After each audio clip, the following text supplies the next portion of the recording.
Hello everyone, this is MakDreyStudioz, and today I'm doing a new series called Lore Episodes. I don't exactly know what to name the series exactly, but I'm going to be explaining some things about the Larsens today, my fan-made siblings of them, and if you're wondering why is Becky, Sam, and Mark not here, well, I'll explain some lore about them later, but for now, I'm going to explain some things about these six. That's right, Riley siblings right here.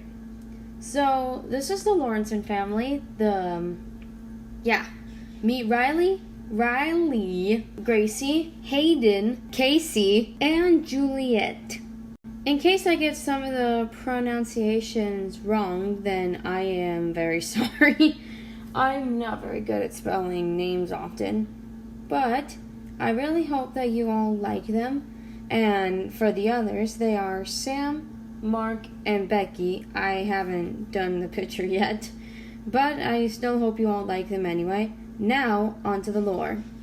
Alright, so the first one I'm going to be talking about is Riley Larsen. I kind of think she's really the interesting character and one of the main protagonists of the Aftermath series, because she discovered the pizzeria. I know it's not canon in the FNAF thing, but this is an AU. It's not connected to the real FNAF lore, but there are some things that could be a little familiar with the FNAF lore, you know what I mean? So, about the age, how old she was, I didn't know if I ever told you guys how old she was before, but she was 18 years old before her own brother Sam killed her in episode 8. If you guys don't know about the main plot of season 1 of the Aftermath, the main plot's point is that this whole season 1 of the Aftermath is supposed to be like Riley's whole fate, like what is going to happen to Riley next and everything else. I'm almost done with it, to be honest. I just need to finish up episode 9.5, which will be held back for now because I gotta make the 4th of July special. And when I finish episode 10, which is going to be, well, hopefully an intense finale for the Aftermath Season 1. And hopefully Season 2 will spice things up for her lore. Oh, and another thing is that you might be confused about why did Sam erase Riley's memory, or why doesn't she remember her childhood back then, or what was going on in episode 8 of her walk, and she got a lot of flashbacks. Well, it's because that Sam did use the crystal on Riley, and something bad did happen to her family back then before she got her memory erased. Why did Sam do it? Well, I'm pretty sure that will all be explained either in Season 2 or Season 3. But I don't want to take the lore too far because that will kind of spoil the whole series. So, yeah. I'm pretty sure that will all be explained within Season 2 or Season 3. But for now, that's all her lore, I think. I hope you all enjoyed Riley's lore, and let's move on to the next one. Alright, the next one I'm going to be talking about is Riley Naveen Larsen. The reason why I said the middle name is because Riley and Riley have almost the same name, and I was going to change it into Rose or something, but I'm surprised that you all actually wanted to keep the old names, so yeah, we're stuck with that.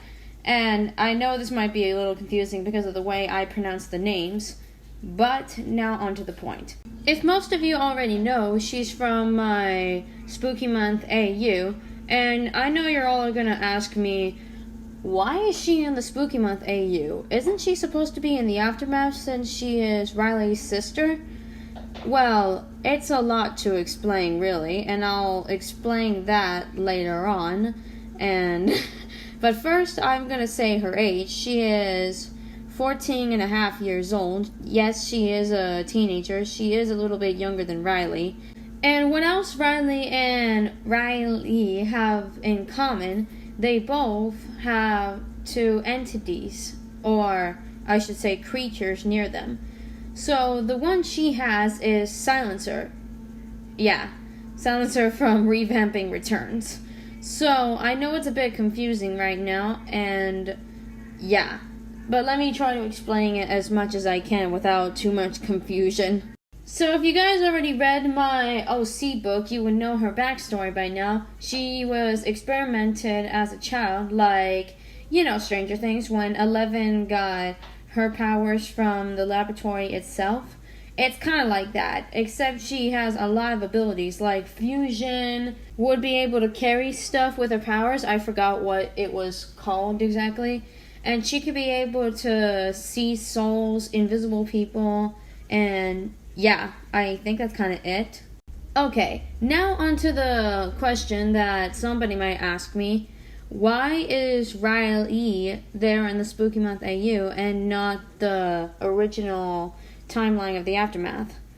About that, whenever I said about the Lawrenson that something happened to them, an accident happened that ended up kill her siblings, and Rille, Mark, Sam, and Becky were the only survivors out of the Lawrensons.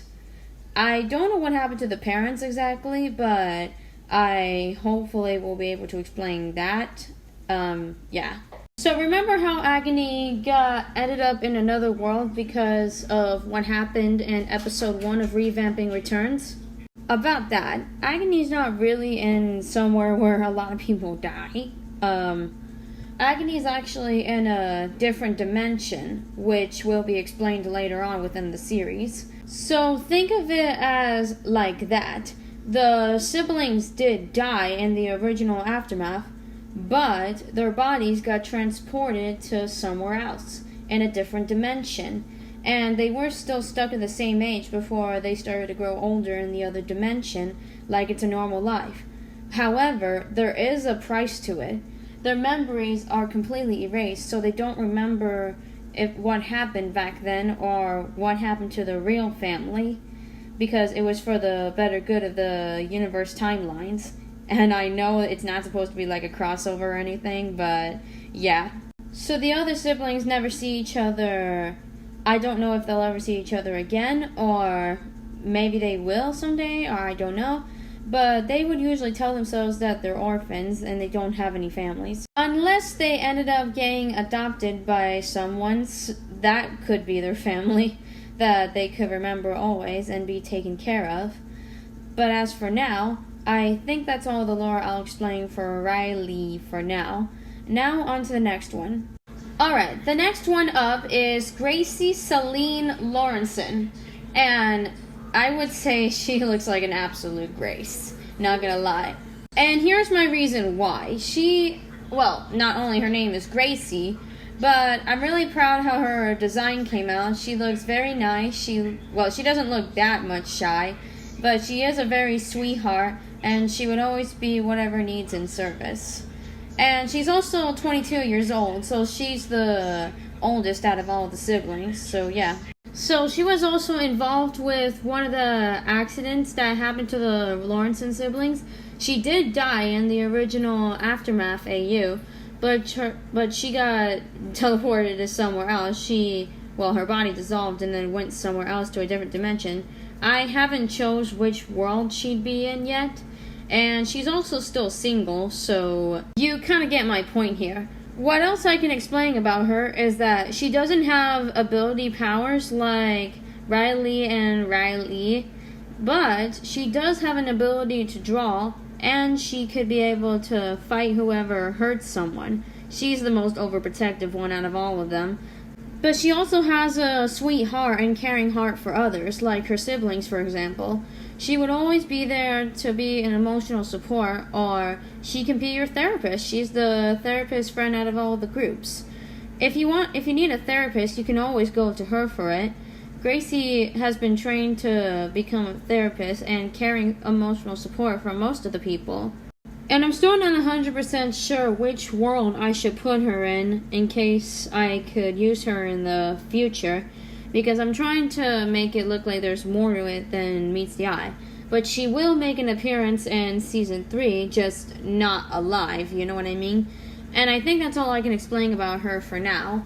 And yeah, I hope you all like her, and let's move on to the next one. The next one I'm going to do is Haiden Fernando Lawrenson. What I'm going to say about him is that he's a very sporty person. He really loves to play sports. He also does a lot of boxing. So he's usually one of the bodybuilders kind of people. He's almost like his sister Gracie too. He could be your emotional supporter, except more encouraging. He could be like, yeah, go! Like one of those kind of pushy people. But he's not trying to push you too hard. Like, if you need a break, then that's fine by him. He's very chill.